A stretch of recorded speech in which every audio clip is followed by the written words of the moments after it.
the defensive line coach, Kris Kocurek, he's kind of famous. Most position coaches aren't household names, and Kris Kocurek's like the closest thing there is to that. He makes, I think, about $1 million a year.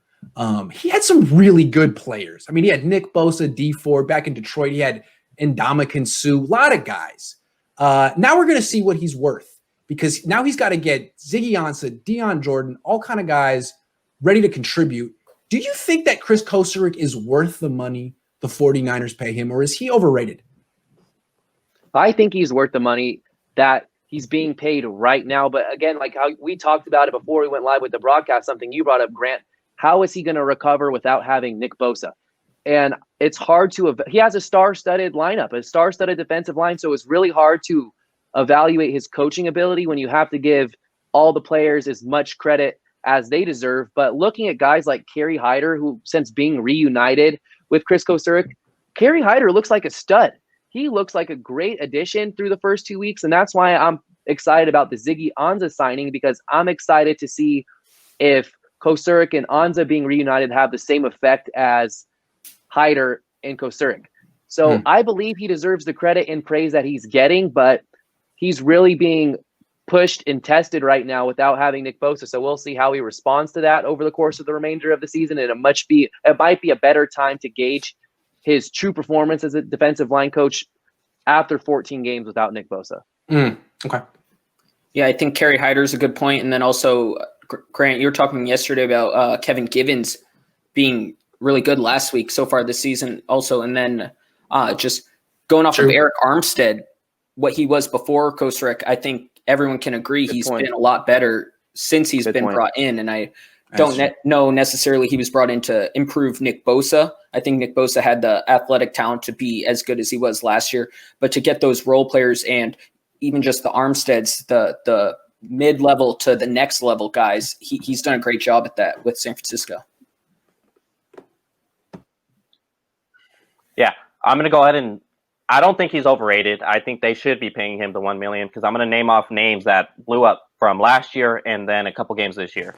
DJ Jones took an amazing step last year. Eric Armstead, amazing step last year. Kevin Givens, he doesn't even look like an undrafted free agent. Kerry Hyder, he was great with Kocurek when they were in Detroit, went to Dallas, didn't really do much, and now he looks great again with the 49ers. So this guy obviously knows what he's doing. He's not overrated, and maybe all we hear is him yelling at the players on the field during practices.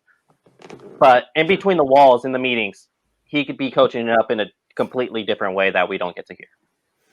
I think he's good, but I'm going to say he is overrated in the sense that I covered Jim Tomsula, and he's a joke in the Bay Area now. But if you remember, he was the premier defensive line coach. And to me, that's how I compare, because Kocurek is every bit as famous and highly paid. So what I would say is, if Jim Tomsula was this team's defensive line coach, Javon Kinlaw would be dominating. He would be an impact player right now. Not a guy flashing, but a guy dominating. Maybe I'm romanticizing Jim Tomsula's ability as a D-line coach, because he hasn't been one for the Niners in 10 years. But to me, he'd have Kinlaw dominating. He'd have Dion Jordan making an impact. So those are the two players I want to judge Kocurek on. It's great to have Kevin Givens improve and have Armstead improve, but you got two guys who were first-round picks and have a ton of athleticism.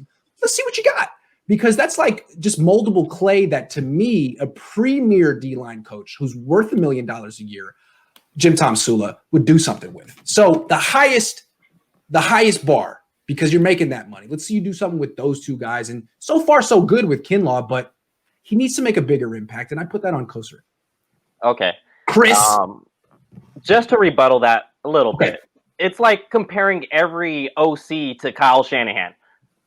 That's basically what you're doing with Kocurek and Jim Tomsula, is saying Sean McVay, he's overrated. He's not a good coach just because he is not Kyle Shanahan. He's still a good coach, and he's still a wonderful play caller on offense, but he's not better with him than without him, for sure. But I'm just saying, there's not a lot of position coaches who get seven figures and are known by their first name and last name. So I'm just saying, is he really that kind of a position coach who's almost on the level of impact as a coordinator and can take guys who have been real busts and unlock the potential they always had? Because Tomsula could do that. And I'm not sure that Kocurek was the reason that Ndamukong Suh had success. I mean, to me, Ndamukong Suh was kind of always a disappointment. I mean, didn't always play hard, had his best years in college. I'm just being a devil's advocate here, but rebut me. Again, I'm going to have to do it again to you. So we've heard Shanahan speak, Lynch speak, and Saleh speak. The most important position group on this 49ers defense is that defensive line. That's their bread and butter. So where they're going to spend the most money on a position coach is going to be the defensive line.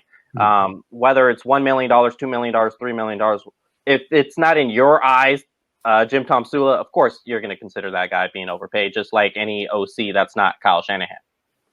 Yeah, it just seems to me like he has this reputation as being the best. And it's like, well, look at who he's worked with the last 10 years. All I want to see is, let's see what he does now. Because he doesn't have like a full house, but he still has good players, and he has some high upside guys. So if he is who we think he is, the Niners D-line should be fine. Maybe not this week, but as the season goes on, he should have Deion Jordan and Javon Kinlaw contributing soon. So yeah, they're not the great D-line they were, but they're still above average D-line. So they should still be able to create pressure, stop the run, and do what they're known for.